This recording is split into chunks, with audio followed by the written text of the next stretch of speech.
Hello everyone, welcome back to my channel humanities. आज हम cover करने वाले हैं यूनिट नंबर 2, जो कि हमारे रिमेनिंग टॉपिक बचे हुए थे, balance of power and collective security. ठीक है, इससे पहले का जितना भी पार्ट है मैं जो है लिंक जो है डिस्क्रिप्शन में जो है पिन कर दूंगी, आप वहां से जाकर चेकआउट कर लेना। ठीक है, तो आज के टॉपिक स्टार्ट करते हैं। पहला है BOP, balance of power. Balance of power क्या है? Is defined as the distribution of equal power among nations when the power is more or less equally distributed. देखो, बैलेंस ऑफ पावर का जो concept है ना, आया क्यों था? बैलेंस ऑफ पावर का कॉन्सेप्ट ये इसलिए आया था क्योंकि जो स्टेट्स थे ना, सब स्टेट्स क्या कर रहे थे, आर्म्स रेस में लगे थे, यानी कि वेपन्स जो एक्यूमुलेट करने में लग गए थे, नए नए वेपन्स बनाने में लग गए थे। जिससे क्या है, एक जो है नया जो एक न्यू जो है थ्रेट इमर्ज होकर आ रहा था, सिक्योरिटी डिलेमा। हम पहले भी पढ़ चुके हैं फर्स्ट पार्ट में। सिक्योरिटी डिलेमा क्या होता है? जहां पे जो वीकर स्टेट है, ठीक है, जो कमजोर देश है, या फिर जो इतने ज्यादा जो केपेबल नहीं है मिलिट्री पावर में, ठीक है, तो उन स्टेट्स को डर लगने लगा था कि भाई जो ये बड़ी स्टेट्स हैं, ठीक है, ये जो डेवलप्ड नेशंस हैं, जो इतना वेपन्स बना रहे हैं, ये हमें क्या कर लेंगे, कैप्चर कर लेंगे या हम पे अटैक कर देंगे और हमें जो है अपनी टेरिटरी में मर्ज कर लेंगे। तो इसी चीज को, इस डिलेमा को काउंटर करने के लिए क्या एक न्यू कॉन्सेप्ट इमर्ज हो गया, बैलेंस ऑफ पावर। अब बैलेंस ऑफ पावर में क्या होने लगा कि balance of power theory says if one state become powerful then it will attack the weaker state thereby provide an opportunity। ये क्या करता है, बैलेंस ऑफ पावर क्या करता है, एक अपॉर्चुनिटी प्रोवाइड करता है टू थ्रेटन स्टेट। ठीक है, थ्रेटन स्टेट्स कौन सी स्टेट? जो कि वीकर है, कमजोर है। या आप क्या करो, एक डिफेंसिव कोलिजन फॉर्म करो। Defensive collision in the form कि जो अदर जो डेवलप्ड नेशंस हैं, ठीक है, उनके साथ अलायंस बनाओ, जिससे आपको कोई थ्रेट ना दे सके या आप पे कोई अटैक ना कर सके। ठीक है, तो इससे क्या, स्टार्टिंग में इनिशियली ऐसे जो है बैलेंस ऑफ पावर को मेंटेन किया जाने लगा। ठीक है, फिर बाद में क्या हुआ, धीरे धीरे क्या हुआ, जो ये वीकर स्टेट थे, इनकी इकोनॉमी जब थोड़ी बहुत सुधार हुई, बहुत ज्यादा नहीं, थोड़ी बहुत सुधार हुई, तो इन्होंने भी क्या किया, वेपन्स बनाना जो है स्टार्ट कर दिया। ठीक है, और ये आर्म्स रेस क्या कंटिन्यू रही। अब नेक्स्ट हम देखेंगे कि नेचर क्या है बैलेंस ऑफ पावर का। पहला है टेम्परेरी अनस्टेबल। टेम्परेरी अनस्टेबल से क्या मतलब है कि बीओपी क्या है, एक शॉर्ट लिव कॉन्सेप्ट है। ठीक है, यानी कि ये कभी भी चेंज हो सकता है। कैसे चेंज हो सकता है? देखो, एक कंट्री के साथ आज अलायंस है, कल हो सकता है वो टूट सकती है ना। जैसे कि आप इंडिया और चाइना के रिलेशन देखो, पास्ट में कितने अच्छे थे कि एक कोट भी जो है बहुत फेमस हुआ था कि हिंदी चीनी भाई भाई। बट एट द एंड कि चाइना ने क्या किया, बैकस्टैप किया इंडिया को, और अब इंडिया और जो चाइना के रिलेशन है बहुत कॉन्फ्लिक्टरी है। हम कुछ जो है कमेंट दे नहीं सकते कि अच्छे रिलेशन है बेकार है। जहां तक हमें देखने के लिए मिलता है कि इतने अच्छे रिलेशन सब हमारे चाइना के साथ नहीं है। सेकंड, रिक्वायर एक्टिव इंटरवेंशन, यानी कि जो पॉलिटिकल लीडर्स हैं, ये जो बीओपी का कॉन्सेप्ट है, ये कोई गिफ्ट नहीं है नेचर से। इसको मेंटेन करने के लिए जो है पॉलिटिकल लीडर्स का एक्टिवली इंटरवीन करना इंटरनेशनल सिस्टम में बहुत ज्यादा इंपॉर्टेंट है। थर्ड है not a device of peace. ये देखो, बीओपी की हेल्प से हम पीस जो है नहीं स्टैब्लिश कर सकते हैं। ठीक है, नेक्स्ट पॉइंट है big powers are the main player. Big powers का मतलब क्या है? जो सुपर सुपर पावर्स भी नहीं, मतलब एक तरीके से कह सकते हो जो डेवलप्ड नेशंस है, जो स्ट्रांग है, जिनकी मिलिट्री बहुत अच्छी है, जिनके पास वेपन्स हैं, जिनके पास टेक्नोलॉजी है, वो जो है इस पूरे सिस्टम में क्या है, एक स्ट्रांग प्लेयर्स हैं। और जो स्मॉल पावर्स होती है वो क्या, अलाइड पार्टनर्स है, यानी जो ये बड़ी बड़ी पावर्स हैं, इन्हीं के साथ जो ये क्या करती है, पार्टनरशिप करती है, या एक तरीके से अलायंस फॉर्म करती है अपने आप को प्रोटेक्ट करने के लिए। ठीक है, अब आप अब आपके दिमाग में ये भी आएगा पॉइंट कि भाई जो बड़ी पावर्स हैं वो इन छोटी कंट्रीज के साथ अलायंस बनाती क्यों है ना? ये तो वीकर नेशन है, वो चाहे तो इन्हें अपने आप में मर्ज कर सकती है। बट जो बड़ी पावर्स हैं, बिग पावर्स है, बिग स्टेट जो है, डेवलप जो स्टेट है, वो इन जो स्मॉल पावर्स है, जो वीकर स्टेट्स है, इनका फायदा उठाते हैं। कैसे फायदा उठाते हैं? ट्रेड के थ्रू, ठीक है, या जो है अपना मिलिट्री बेस वगैरह वहां पे बना के। एग्जाम्पल लो कि इंडिया में जो है, इंडिया को जो है, इंडिया और जो यूएस है, ठीक है, डोनाल्ड ट्रंप है, उनके रिलेशन इतने अच्छे क्यों हैं? इसलिए अच्छे हैं क्योंकि यूएस ने जो है इंडिया को रखा हुआ है चाइना को काउंटर करने के लिए, क्योंकि चाइना की जो है ग्रोथ बहुत ज्यादा अच्छी हो रही है इस टाइम पे। ठीक है, तो अगर कभी भी जो है यूएस का चाइना के साथ कॉन्फ्लिक्ट होता है, ठीक है, वॉर की सिचुएशन बनती है, तो यूएस के पास इंडिया है हमेशा उसकी हेल्प करने के लिए, इसलिए इनके आपस में रिलेशन अच्छे हैं। तो इंटरनेशनली कभी भी जो है रिलेशन की बात आती है बिटवीन स्टेट्स, ठीक है, तो हमेशा जो है एक नेशनल इंटरेस्ट होता है सब स्टेट का। ठीक है, हर स्टेट का जो है अपना अपना एक नेशनल इंटरेस्ट होता है पार्टनर्स बनने में, या एक तरीके से अलायंस फॉर्म करने में। ठीक है, नेक्स्ट है रिक्वायर मल्टीपल स्टेट, ठीक है। बैलेंस ऑफ पावर में मल्टीपल स्टेट जो एक साथ आते हैं, अलायंस बनाते हैं, और इससे वो क्या करते हैं, मेंटेन करते हैं बीओपी को। ये नेशनल ट्रस्ट वाला पॉइंट मैंने आपको बता दिया कि सबके अपने अपने जो है नेशनल ट्रस्ट होते हैं अलायंस फॉर्म करने के। नेक्स्ट है मेथड्स, क्या है जिससे हम सिक्योर कर सकते हैं बैलेंस ऑफ पावर को। पहला है कंपनसेशन। कंपनसेशन का मतलब क्या होता है, territorial compensation. A state get divide और annexed if it is considered dangerous for the balance. For example, जो बड़े स्टेट है वो वीकर स्टेट को कमजोर समझ के क्या कर सकते हैं, एनेक्स कर सकते हैं, ठीक है। Colonial power use this method. और जो कॉलोनियल टाइम पे कॉलोनियल पावर ने, जैसे कि आप एग्जांपल लो, यूरोप ने क्या किया था, इंडिया को कॉलोनी बना लिया था। क्यों बना लिया था कॉलोनी, क्योंकि इंडिया उस टाइम पे इतना इकोनॉमिकली जो है अच्छा नहीं था, है ना, ना वहां पे अच्छी मिलिट्री थी, ठीक है। वहां का जो इकोनॉमिक सिस्टम था इतना ज्यादा जो है अच्छा नहीं था। और पहली बार जो ब्रिटेन से जो कंपनी आई थी, वो तो ट्रेडिंग कंपनी आई थी, धीरे धीरे जो उसने क्या कर लिया, पूरे जो पूरे क्या हाफ ऑफ दी जो है इंडिया पे उन्होंने राज किया, ठीक है। तो एक एग्जाम्पल है कंपनसेशन का, ठीक है, कि कैसे बड़े बड़े स्टेट क्या करते हैं, छोटे स्टेट्स को एक्वायर करने के लिए पावर का यूज करते हैं अपनी। सेकेंड है alliances and counter alliances. A group of nations enter into an alliance to counter the threat and secure their position and enhance their power in international system। देखो, अब जैसे कि नाटो का एग्जांपल है, कि नाटो में जितनी भी कंट्रीज हैं, ठीक है, इन्होंने एक अलायंस फॉर्म की हुई है कि जितने भी देश हैं ये हम एक साथ हैं। अगर इन देशों में यानी नाटो के जितने भी मेंबर्स हैं, इन पे कोई भी हमला करता है, डेट मीन्स वो सब पे हमला हुआ है, ठीक है। जितने भी नाटो के स्टेट है तो ये एक साथ आके खड़े हो जाएंगे। अगर नाटो के किसी भी पर्टिकुलर स्टेट पे कोई भी अदर जो स्टेट है, ठीक है, वो अगर हमला करता है तो ये आपस में आके साथ जो है खड़े हो जाएंगे कि काउंटर करने के लिए सामने वाले को, कि हम क्या है, एक साथ है, ठीक है। तो ऐसे जो बीओपी क्या है, वर्क करती है in international system. Second point है intervention and non intervention. It is a dictatorial method carried out to change और maintain a desired situation in a country. यानी कि किसी कंट्री की सिचुएशन चेंज करने के लिए एक क्या है, डिक्टोरियल मेथड है। अब आप इसको एग्जांपल से समझो, ये तो ओल्ड एग्जांपल है, अभी करंट एग्जांपल से समझो कि जब इंडिया और पाकिस्तान का अभी जो वॉर हुआ, ठीक है, उसमें जो है डोनाल्ड ट्रंप का जो एक ट्वीट आया कि मैंने क्या किया है, जो इंडिया और जो पाकिस्तान का जो ये चल रहा है वॉर, इसको मैंने क्या करवा दिया है, रुकवा दिया है, ठीक है, पॉज करवा दिया है, ठीक है, एक तरीके से रिजॉल्व करवा दिया है इस कॉन्फ्लिक्ट को। चाहे अब वो हमारी जो गवर्नमेंट है उसकी तरफ से तो कुछ जो है क्लियरिटी आई नहीं कि हाँ भाई डोनाल्ड ट्रम्प ने इंटरवीन किया या नहीं किया, बट डोनाल्ड ट्रम्प ने इस टाइप का ट्वीट किया। तो ये किस टाइप का एग्जाम्पल, इंटरवेंशन का एग्जाम्पल है कि किस दो कंट्री के बीच में जो है चीजें खराब चल रही थी, इंडिया और पाकिस्तान के बीच में, पर एक तीसरी कंट्री क्या कर रही है, इंटरवीन कर रही है रिजॉल्व करवाने के लिए, ठीक है। Divide and rule. It is a divisive measure to control and weaken the opponent, ठीक है। डिवाइड एंड रूल क्या एक पॉलिसी है कि आप अपने ओपोनेंट को वीक कर सको, ठीक है। फॉर एग्जाम्पल क्या है, चाइना। चाइना क्या कर रहा है, एशियन जो नेशन है, ठीक है, association of south east Asian Nations, ठीक है।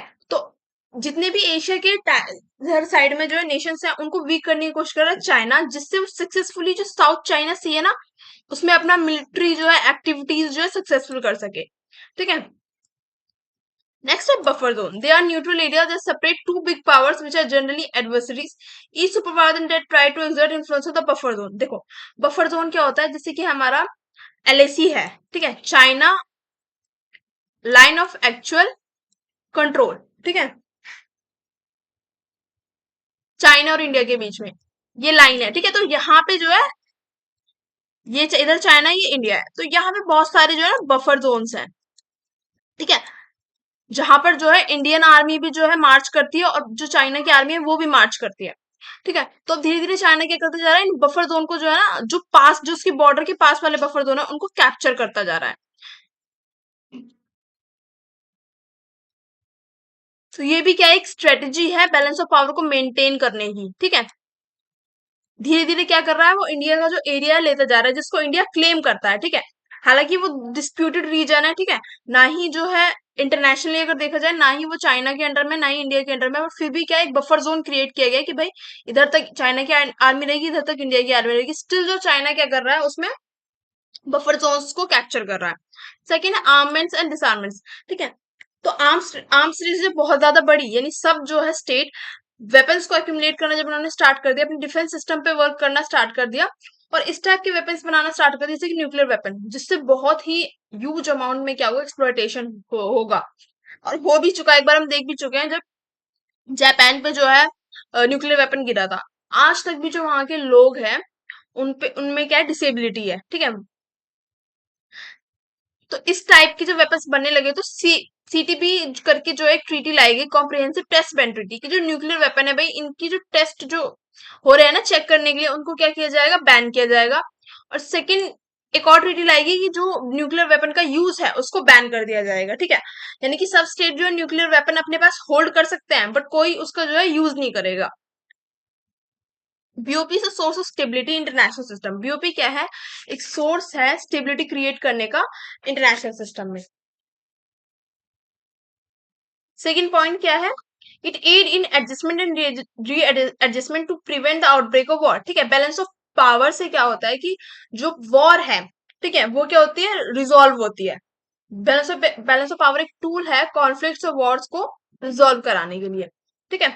थर्ड क्या है, मल्टीपल स्टेट क्या कर सकते हैं, पार्टिसिपेट कर सकते हैं, जैसे कि मैं आपको पहले ही मैंने एग्जांपल दिया नेटो वाला। तो मल्टीपल स्टेट क्या करते हैं, आपस में अलायंस बनाते हैं, जिससे जो है अदर स्टेट पे हमला ना कर सके या वॉर की स्थिति ना बने, ठीक है। Small state enjoy the public goods such as law and order, international security बिगिन ऑफर्ड इन द बैलेंस। जो स्मॉल स्टेट है वो क्या एंजॉय करते हैं, public goods such as law and order, international peace, security being offered in the balance, ठीक है।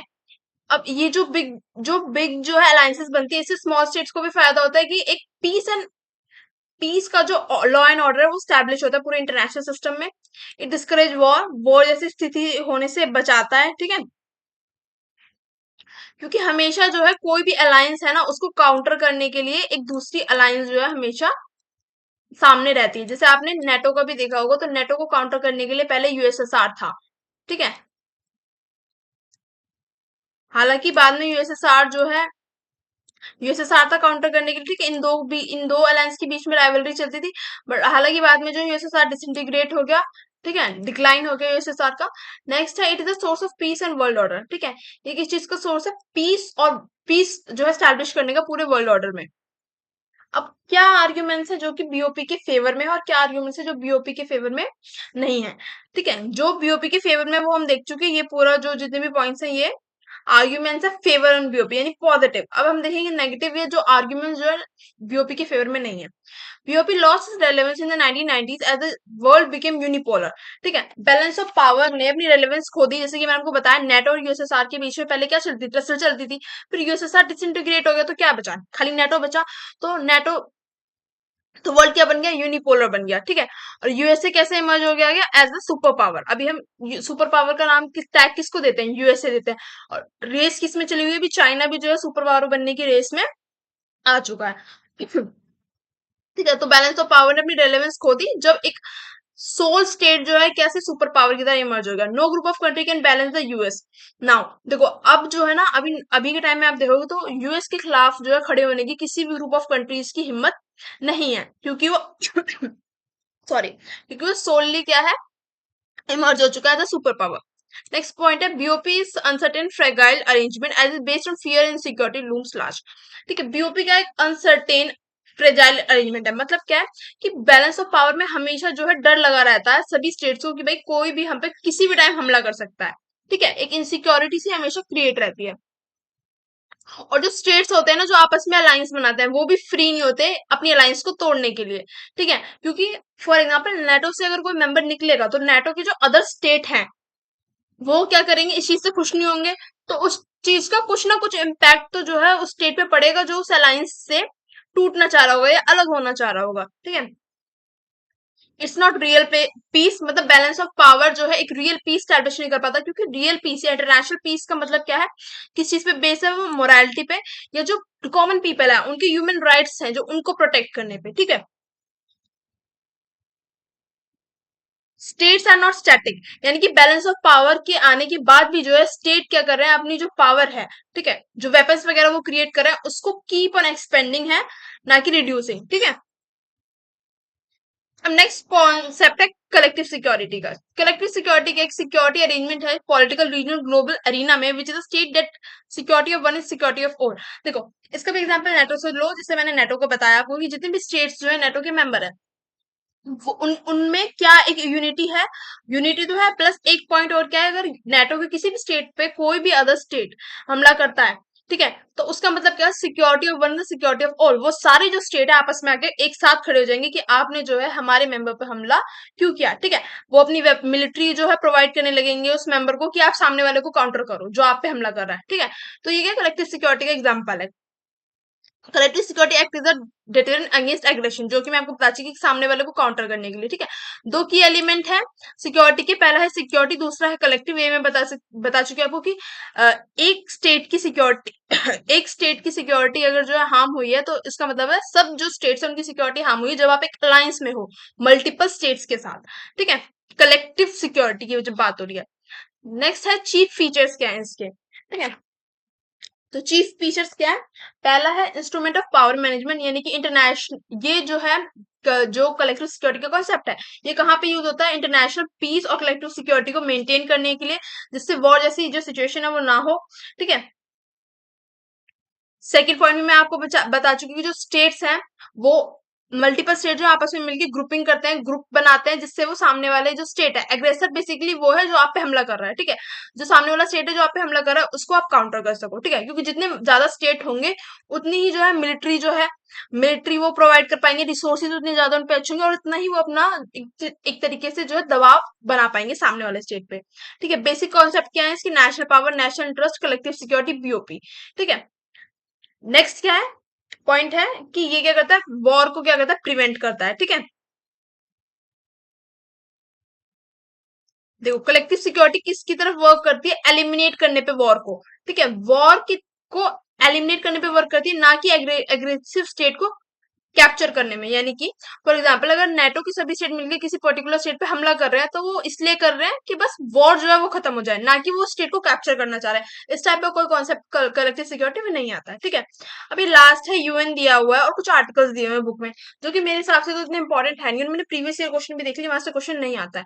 बस हमें ये समझना है कि यूनाइटेड नेशन जो है एक ग्लोबली जो है बॉडी मर्ज हुई थी जो कलेक्टिव सिक्योरिटी के सिस्टम पे बनी थी और जो है अभी भी वर्क कर रही है। यानी कि जो भी यूएन के मेंबर हैं, यूनाइटेड नेशन के जो भी मेंबर हैं, उनमें आपस में कॉन्फ्लिक्ट होता है तो यूएन क्या करता है, रिजॉल्व कराता है कॉन्फ्लिक्ट, ठीक है, जिससे जो है इंटरनेशनल पीस और सिक्योरिटी क्या रहती है, मेंटेन रहती है, ठीक है। इसमें बस इतना ही है, और यूएन पे जो है बाद में एक चैप्टर है इन डिटेल, हम वहां पे देख लेंगे यूनाइटेड नेशन की क्या वर्किंग है, सब चीजें, ठीक है।